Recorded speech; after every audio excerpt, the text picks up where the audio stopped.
This year marks the 22nd anniversary of the deaths of a young surfer and a swimmer who were attacked by sharks in the Atlantic Ocean. Just recently, we've already had shark sightings. The latest just last week in the water off Norfolk's Ocean View neighborhood. And don't be surprised if we get more videos like this in the coming weeks. 10 on your side's Regina Mobley covered the tragedies decades ago. She joins us now with information on the world's leading scientists, how they're tracking sharks and educating humans. Regina?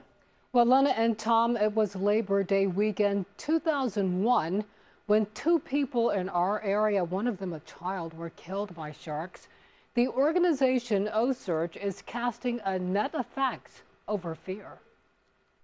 The nation was left in fear following back-to-back fatal shark attacks in Virginia Beach and the Outer Banks. September 1, 2001, 10-year-old David Peltier died after his father heroically tried to save him. You could actually see him fighting off the shark. 2 days later on the Outer Banks, a Russian tourist was killed and his girlfriend was injured. It was a terrible attack. I've never seen anything like it. In both cases, a bull shark was the suspected predator. More than 2 decades later, a super predator, the white shark, is being tagged and tracked by OCEARCH.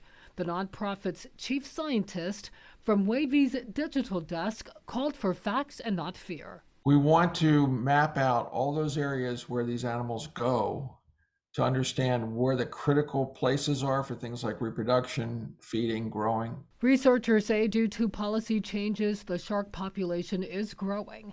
WAVY TV viewers recently captured the evidence. Virginia was one of the first states, I think it might have been the first state, to have some limits on shark fishing. OCEARCH says with more sharks in the neighborhood, use caution. You just have to assume that when you go into the water, that especially this time of year, that there are sharks in the area, and just be smart about how you use the ocean.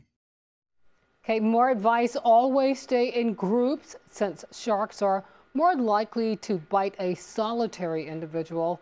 Do not wander far from shore. This leaves you isolated from assistance. Avoid being in the water during darkness or twilight hours when sharks are most active. Do not enter the water if you're bleeding. And don't wear shiny jewelry. It resembles the sheen of fish scales. I have more information on wavy.com. Regina Mobley, 10 on your side.